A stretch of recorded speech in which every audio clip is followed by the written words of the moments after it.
இப்படி நம்மளோட வாழ்க்கையில் முன்னேற்றங்கள் நமக்கு வேணும். முன்னேற்றங்கிறது பொதுவாக நம்ம பார்க்குறதுலாம் பொருள் பொருள் பொருள். பொருளில் முன்னேறணுமா, அருளில் முன்னேறணுமா? பொருள் நிறைய கொடுக்கப்பட்டாச்சு, அந்த பொருள் வாழ்க்கைக்கு உதவாதுன்னு பல சூழல்களை உருவாக்கி காமிக்கலாம். என் நன்மைக்கு அது பயனளிக்காது, ஏன்னா மனசாட்சியோடு வாழ முடியாது, நல்லதுக்கு காலம் இல்லைன்னு பொருளை சம்பாதிக்க போய் அந்த பொருளை கொண்டு நாம் நன்மை அடைஞ்சிட்ருக்கோமா, தீமை அடைஞ்சிருக்கிறோமா? மனசாட்சியோடு வாழக்கூடியவங்களுக்கு அது நன்மையாக அந்த பொருள் நன்மையாக உதவியாக இருக்கும், நன்மைக்கு உதவியாக இருக்கும். மனசாட்சியோடு வாழ முடியாது, நல்லதுக்கு காலம் இல்லைன்னு அமைதியும் கெடுத்துட்டு, மனசையும் கெடுத்துக்கிட்டு, உடலையும் கெடுத்துக்கிட்டு நம்ம சம்பாதிக்கிற சம்பாத்தியம் எல்லாம் வரக்கூடிய வருமானங்கள் அது நம்ம கெடுதலுக்கு தான் உதவியாக இருக்குது. உணவுக்கு பதிலாக மருந்து மாத்திரை செலவு பண்ணிட்டுருக்கோம், அல்லது ஆப்ரேஷன் செலவு பண்ணிட்டுருக்கோம், அல்லது கோர்ட்டு கேஸும் செலவு பண்ணிகிட்ருக்கோம். நன்மைக்கு அது செலவாகலை. அல்லது சேர்த்து வச்சதெல்லாம் யாரும் மொத்தமாக அபகரிச்சு போயிடுறாங்க.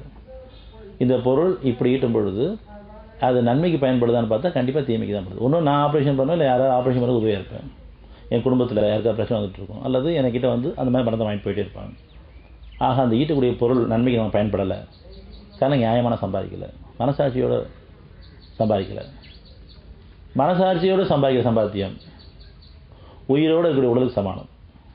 மனசாட்சி இழந்து சம்பாதிக்கிற சம்பாத்தியம்லாம் வந்து உயிரற்ற உடலுக்கு சமானம். அது வெறும் பணம் தான், எந்த நன்மையும் அதில் இருக்காது.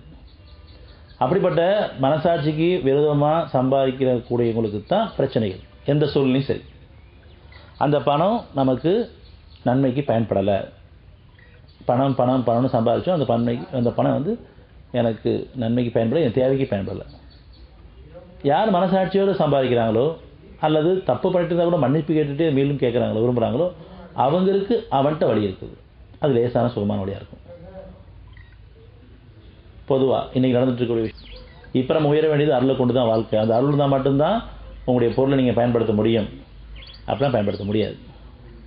அது தீமைக்கு தான் பயன்படுத்த முடியும், நன்மைக்கு ஒரு காலம் பயன்படுத்த முடியாது. அதை கொண்டு நீங்கள் நல்ல சாப்பாடு சாப்பிட முடியாது, நல்ல வீடு வாங்க முடியாது. பிரச்சனைகள் பிரச்சனை, தண்ணி கூட பணம் கொடுத்தா வாங்க வேண்டிய சூழ்நிலை ஏற்படும். அந்த தண்ணி ஜீரணமாகாமல் கழிவு விளையாதுக்கு நீங்கள் டயாலிஸ் பண்ணிட்டுருப்பீங்க, காரணம் பணம் ஆகி போச்சு.